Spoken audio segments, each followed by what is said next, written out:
La batalla de Singapur tuvo lugar en el teatro del sudeste asiático de la Segunda Guerra Mundial cuando el Imperio de Japón invadió la fortaleza británica de Singapur.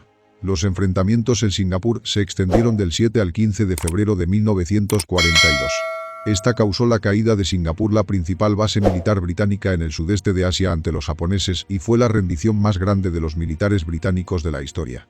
Aproximadamente 80.000 soldados australianos, británicos y del Imperio Indio fueron hechos prisioneros, uniéndose a 50.000 soldados más capturados por los japoneses en la campaña de Malasia. El primer ministro británico, Winston Churchill, lo calificó como el peor desastre en la historia militar británica. Los chinos, que eran la población predominante en Singapur, habían proporcionado durante mucho tiempo apoyo material a China en su guerra con Japón. Este fue uno de los motivos para la invasión japonesa de Singapur y de las posteriores atrocidades infligidas por la ocupación japonesa a los chinos. Japón invadió Malasia Británica, en inglés British Malaya, porque, como otras naciones en el sudeste asiático, esta tenía recursos naturales valiosos que podrían ser empleados con su guerra con los aliados. Singapur, que está al sur de la península de Malaca, está comunicada con Malasia por la carretera de Johor-Singapur. Los japoneses lo vieron como un puerto estratégico que podría servir como base para el lanzamiento de otras ofensivas contra otros intereses aliados en el área, para así consolidar su dominio sobre las colonias británicas conquistadas. Mi ataque en Singapur fue un engaño que funcionó. Tenía 30.000 hombres y era superado por más de 3-1. Sabía que, si tenía que pelear por Singapur durante un largo periodo, podía haber sido derrotado. Por eso la rendición debía ser rápida. Estuve temeroso todo el tiempo de que los británicos pudieran descubrir nuestra debilidad numérica y nuestra falta de suministros y me forzaran a entrar en una desastrosa pelea callejera. Tomoyuki Yamashita. Los japoneses también procuraron eliminar las fuentes de ayuda caritativa y de filantropía que los chinos de Singapur brindaban a China en la Segunda Guerra Sino-Japonesa. Los chinos étnicos Han en Malasia y Singapur habían ayudado por medios financieros y económicos a la resistencia china contra los japoneses, aunque luego la ayuda fue dividida entre los lados contrarios de la Guerra Civil China, contemporánea a la guerra con Japón. Aunque, oficialmente, el incidente de Xi'an había unido a ambos bandos, el Partido Kuomintang y el Partido Comunista de China, contra los japoneses, los enfrentamientos entre ellos eran todavía corrientes. La ayuda había recolectado fondos y comida para aliviar las penurias de la población civil china, así como para apoyar a las fuerzas militares del Kuomintang y el Partido Comunista de China. Tal ayuda había contribuido algo a detener el avance japonés en China. Tang Kake era un filántropo prominente dentro de la comunidad china de Singapur y un donante financiero importante con muchas ayudas organizadas en su nombre.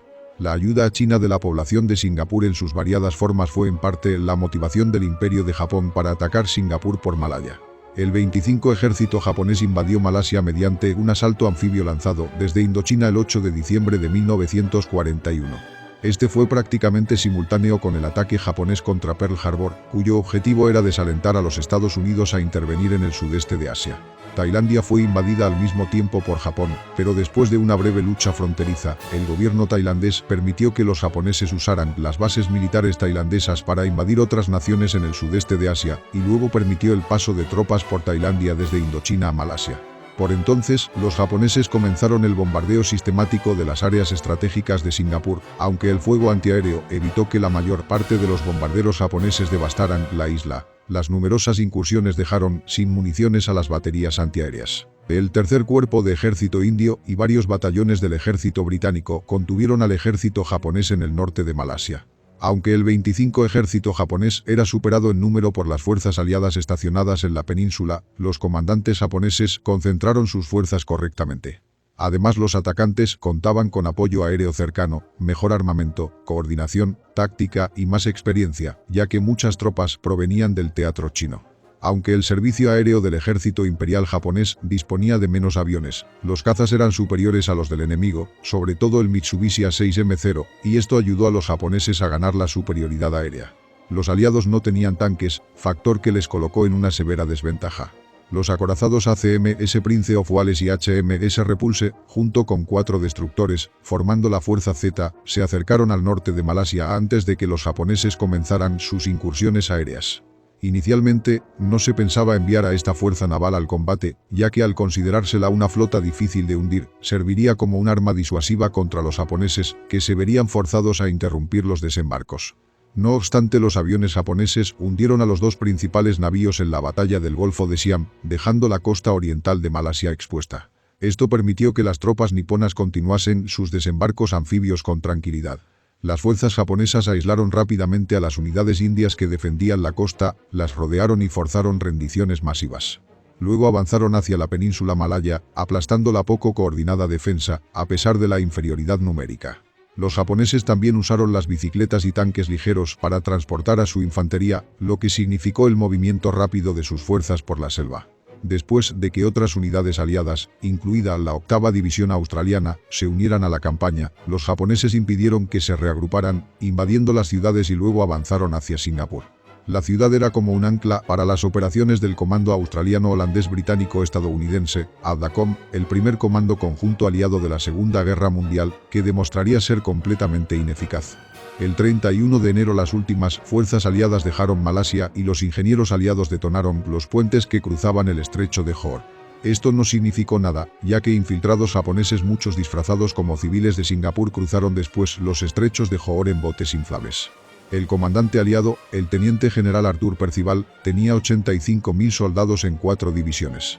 Había aproximadamente 70.000 soldados de primera línea en 38 batallones de infantería, 17 indios, 13 británicos, 6 australianos, 2 malayos y 3 batallones de ametralladoras.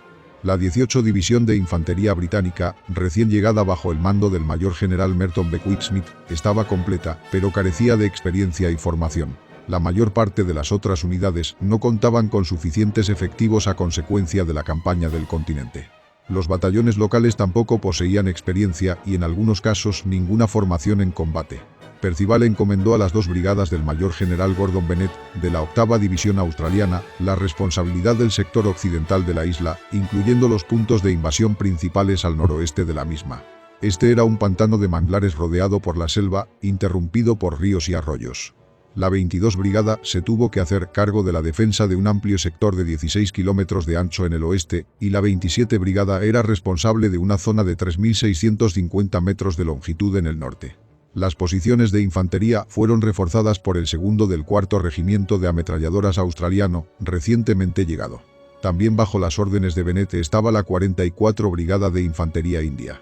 El teniente general del Tercer Cuerpo Indio, Sir Lewis Eade, la 11ª División de Infantería India, bajo el mando del mayor general Key, la 18 División Británica y la 15 Brigada de Infantería India fueron destinadas al sector norte. La fortaleza de Singapur, inclusive en las zonas urbanas principales en el sudeste, estaba al mando del general Frank K. Simmons, quien mandaba aproximadamente 18 batallones, incluyendo la 1ª Brigada de Infantería Malaya, la Brigada de Fuerza de Voluntarios de Establecimientos de Estrechos y la 12 Brigada de Infantería India. Gracias a los terrenos elevados, el reconocimiento aéreo, los exploradores y los infiltrados como el sultán del Palacio de Johore, el comandante japonés, el general Tomoyuki Yamashita y su personal tenían conocimiento de todas las posiciones aliadas. A partir del 3 de febrero, los aliados fueron bombardeados por la artillería japonesa. Un refuerzo aéreo fue proporcionado por elementos de varios escuadrones de combate aliados, ascendiendo a principios de febrero a aproximadamente 48 Hawker Hurricane y unos 10 Brewster Buffalo, con base en Palembang, Sumatra. Esta fuerza a veces funcionaba bien, pero fue superada en número por los 0 japoneses, que le infligieron pérdidas severas, tanto en el aire como en la tierra en febrero. Los ataques aéreos japoneses en Singapur se intensificaron a lo largo de los 5 días siguientes. Los ataques aéreos y el bombardeo de artillería se intensificaron, interrumpiendo las comunicaciones entre unidades aliadas y sus comandantes y afectando a los preparativos para la defensa de la isla. Las famosas baterías costeras de gran calibre de Singapur, que incluían una batería de 3 cañones de 15 pulgadas y una con 2 de 15 pulgadas, se les suministró pocos proyectiles de alto poder explosivo, G, y sobre todo de proyectiles antiblindaje. Los proyectiles AP fueron diseñados para perforar el blindaje de los buques de guerra y eran ineficaces contra la infantería japonesa que venía por tierra. Aunque colocadas para defenderse contra barcos enemigos en los estrechos, la mayor parte de las baterías podían girar hacia el norte y fueron utilizadas contra los invasores. Incluso si a estas baterías antiaéreas se les hubieran proporcionado suficientes proyectiles G, los analistas militares estimaron que, aunque los atacantes japoneses hubieran sufrido grandes bajas, no habrían detenido la invasión. Yamashita tenía solo 30.000 hombres en 3 divisiones, la división de guardias imperiales al mando del teniente general Takuma Nishimura, la 5ª división, a las órdenes del teniente general Takuro Matsui y la 18 división, bajo el teniente general Ren Yamutauchi. Las unidades de guardias imperiales de la élite comprendían una brigada de tanques ligeros. La destrucción de la carretera elevada había retrasado el ataque japonés durante más de una semana. A las 8:30 p.m. del 8 de febrero, los artilleros australianos abrieron fuego contra los buques que llevaban una primera avanzada de 4.000 hombres de las divisiones 5 y 18 hacia la isla de Singapur. Los japoneses asaltaron la playa Sarimbun, en el sector controlado por la 22 Brigada Australiana, al mando del general de brigada Harold Taylor. Los enfrentamientos feroces duraron todo el día, pero finalmente la superioridad japonesa en artillería, aviones e inteligencia militar comenzó a surtir efecto. En el noroeste de la isla abrieron brechas en las líneas aliadas, como en los ríos y las calas. Antes de la medianoche, las dos brigadas australianas estaban sin comunicaciones entre la una y la otra y la 22 Brigada fue obligada a retirarse. A las 1 a.m., desembarcaron refuerzos japoneses en el noroeste de la isla y se replegaron las últimas reservas australianas. Hacia el alba del 9 de febrero, las posiciones de la 22 Brigada fueron tomadas o cercadas y el segundo del 18 Batallón de Infantería australiano había perdido a más de la mitad de sus efectivos.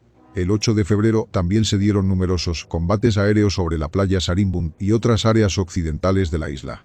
En el primer encuentro 10 Hurricane despegaron del aeródromo de Kayan para interceptar una formación japonesa de 84 aviones aproximadamente que volaban desde Johore para proporcionar cobertura aérea a las tropas invasoras.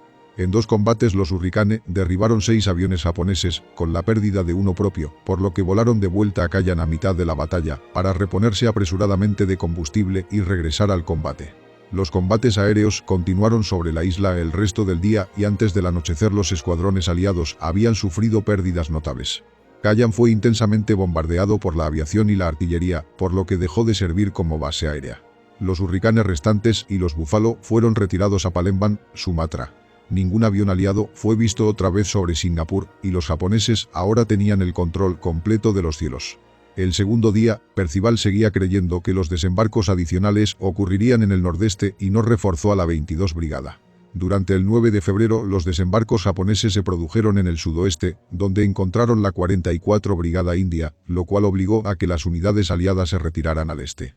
Bennett decidió formar una línea defensiva secundaria. La 27 Brigada Australiana del general de brigada Duncan Maxwell, al norte, no afrontó asaltos japoneses hasta que los guardias imperiales desembarcaron a las 10 p.m. el 9 de febrero. Esta operación fue desastrosa para los japoneses, que sufrieron bajas considerables por los morteros australianos y las ametralladoras y la quema del petróleo que se había esparcido en el agua.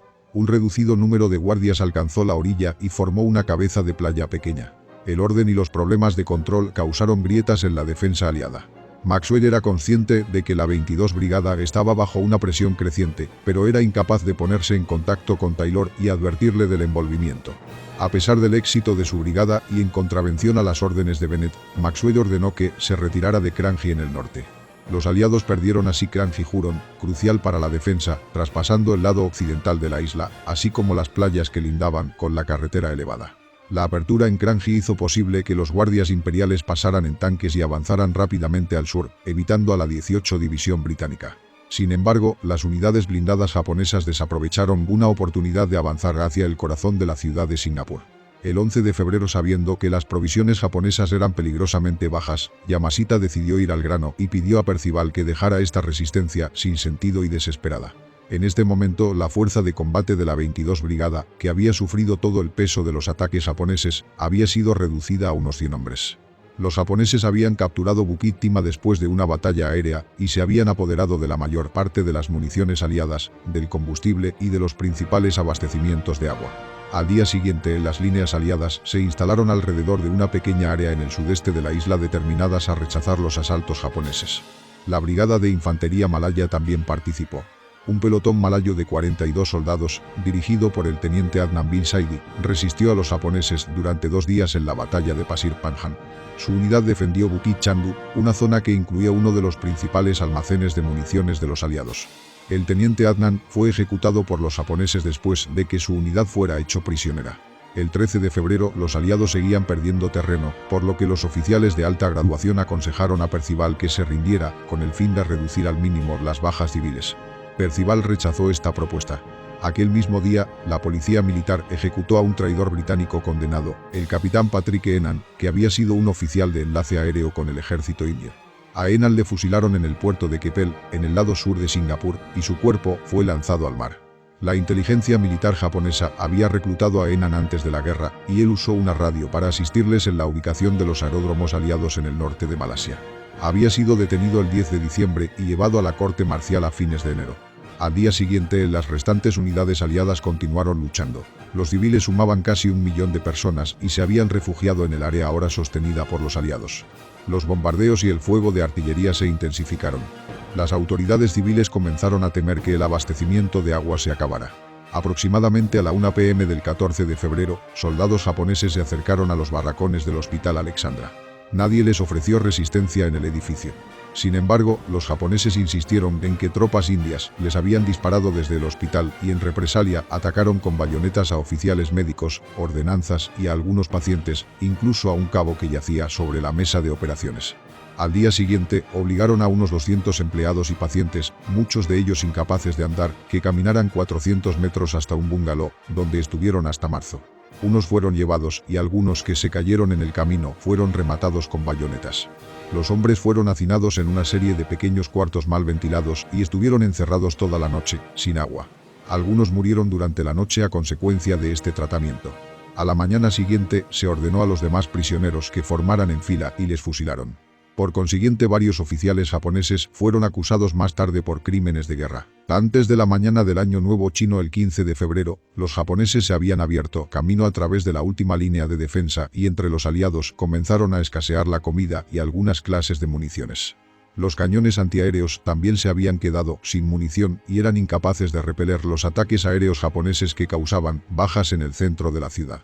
Después de reunirse con sus comandantes de unidad, Percival se puso en contacto con los japoneses y formalmente rindió las fuerzas aliadas a Yamashita en la fábrica de la Ford Motor. Poco después de las 5:15 p.m. Bennett, junto con algunos de sus oficiales del Estado Mayor, causó cierta controversia cuando entregó el mando de la 8ª División a un general de brigada y requisó una barca. Finalmente hicieron su camino de vuelta a Australia. La ocupación japonesa de Singapur había comenzado. La ciudad fue renombrada Sionanto, en japonés literalmente luz de la isla del sur. Los japoneses quisieron vengarse de los chinos y eliminaron a cualquiera que tuviese sentimientos antijaponeses. A causa de la Segunda Guerra Sino-Japonesa, las autoridades imperiales recelaban de los chinos. Muchos murieron en la masacre de Sook-Chin. Las otras etnias de Singapur, como los malayos y los indios, tampoco se salvaron. Los residentes sufrirían grandes privaciones bajo la ocupación japonesa durante los 3 años y medio siguientes. Muchos de los soldados británicos y australianos hechos prisioneros permanecieron en Singapur, en la prisión de Changi. Otros fueron transportados en los conocidos barcos del infierno a otras partes de Asia, incluso a Japón, siendo utilizados como mano de obra para trabajos forzados, tales como el proyecto del ferrocarril de Siam Birmania y el aeródromo de Sandakan en el norte de Borneo. Muchos de aquellos prisioneros fallecieron a bordo de los barcos. Los japoneses estuvieron muy acertados en el reclutamiento de los soldados del Imperio Indio hechos prisioneros. De un total de aproximadamente 40.000 soldados indios en Singapur en febrero de 1942, unos 30.000 se alistaron en el Ejército Nacional Indio pro-japonés, que luchó contra las fuerzas aliadas en la campaña de Birmania. Los otros se hicieron guardias de campos de prisioneros de guerra en Changi. Sin embargo, el resto del personal del ejército indio resistió al reclutamiento y permaneció en campos de prisioneros. Un número desconocido fue llevado a zonas ocupadas por los japoneses en el sur del Océano Pacífico para trabajos forzados. Muchos de estos hombres sufrieron severas privaciones y brutalidades, al igual que los otros prisioneros en Japón durante la Segunda Guerra Mundial. Aproximadamente 6.000 de ellos sobrevivieron hasta que fueron liberados por fuerzas australianas estadounidenses entre 1943 y 1945.